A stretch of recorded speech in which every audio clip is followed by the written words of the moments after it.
بسم اللہ الرحمن الرحیم۔ السلام علیکم۔ قیامت کے روز انسان کے ہر گناہ پر 8 گواہ پیش کیے جائیں گے۔ کیا آپ ان کے بارے میں جانتے ہیں؟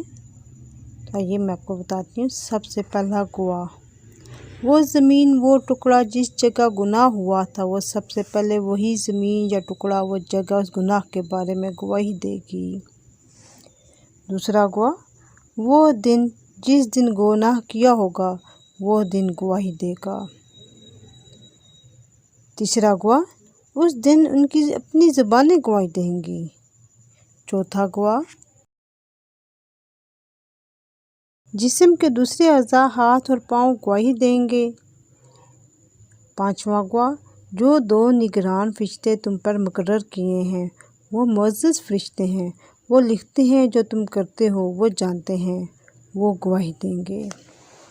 چھٹا گواہ، وہ نامہ اعمال، وہ بھی گواہوں کے ساتھ پیش ہوں گے، فرشتے ان کی زبانیں بھی گواہی دیں گی۔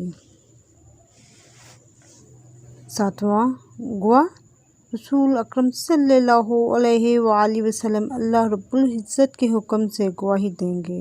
آٹھواں گواہ، اللہ رب العزت قرآن پاک میں فرماتے ہیں، جو تم گناہ کرتے ہو، ہم قیامت کے دن اس پر گواہ ہوں گے۔